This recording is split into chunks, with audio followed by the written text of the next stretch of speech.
আমি golden A plus পেয়েছি। প্রতিদিনের পড়া যদি প্রতিদিন শেষ করে ফেলা যায় তাহলে it's not a big deal golden A plus পাওয়া। আমি মনে করি একটা পিস অফ পেপার কখনো মানুষকে ডিফাইন করে না।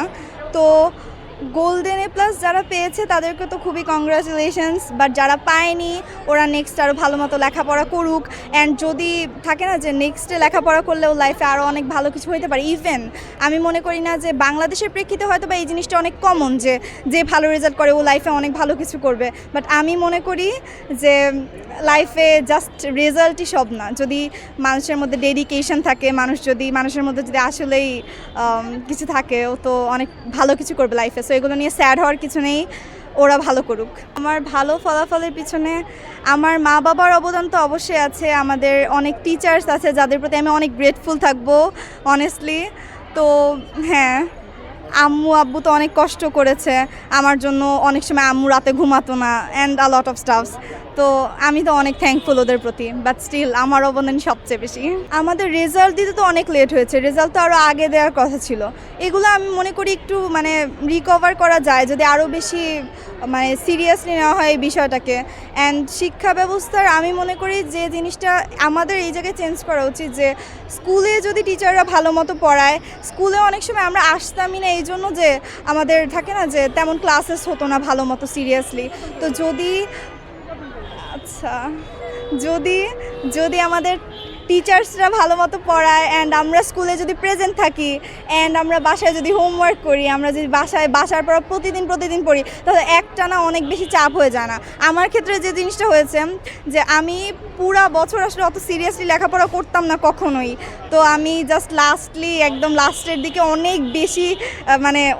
বেশি লেখাপড়া করে আমি সিলেবাস কমপ্লিট করতাম। এটা আমার জন্য নিউ না, আমি মোস্ট অফ দ্য টাইমে এরকম করেই সিলেবাস কভার করি। সো আমি মনে করি যে যদি সবাই এভাবে করে লেখাপড়া যদি একটু করে পার্ট বাই পার্ট যদি শেষ করা যায়, এটা অনেকের জন্য অনেক ইজি হয়ে যায়। অ্যান্ড শিক্ষা ব্যবস্থার যে জিনিসটা, আমাদের হায়ার ম্যাথ এক্সাম ঢাকা বোর্ডের কথা যদি আমি বলি, আমার প্রত্যেকটা এক্সাম অনেক ভালো হয়েছে, আমি স্যাটিসফাইড ছিলাম। বাট হায়ার ম্যাথের কথা যদি আমি বলি, হায়ার ম্যাথে অনেকগুলো কোয়েশ্চেন ভুল ছিল।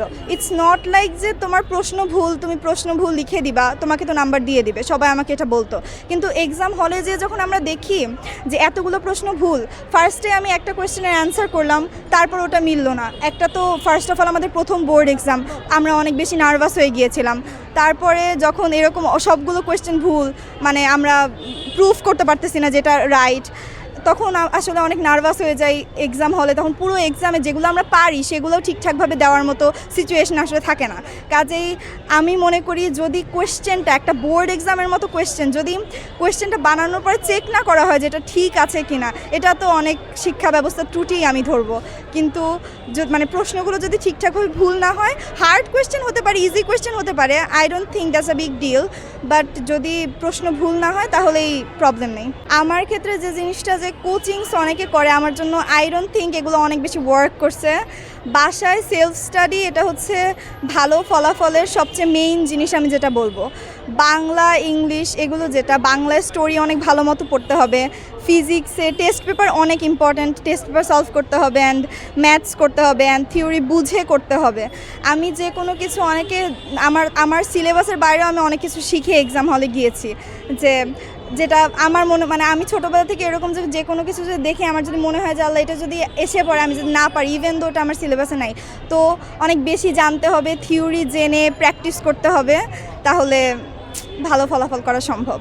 আর কত ঘন্টা পড়েছি এটা তো আসলে কোনো কিছু না। অনেকে থাকে যে 16 ঘন্টা পড়ে যেটা পড়ে সেটা অনেকে 2 ঘন্টায় পড়ে ফেলতে পারে। কাজেই যতক্ষণ তোমার নিজের মনে হবে যে না এখন আমি পড়তে পারবো, এখন আমার ইচ্ছা আছে বা এতটুকু আমি কমপ্লিট করতে চাই, তখনই পড়া উচিত। জাস্ট ঘন্টা ধরে যারা 16 ঘন্টা 14 ঘন্টা পড়ে, আমি মনে করি না এটা খুব ইম্পর্ট্যান্ট। আমার নাম মাসিয়াত লামিসা অ্যান্ড আমি গোল্ডেন এ প্লাস পেয়েছি।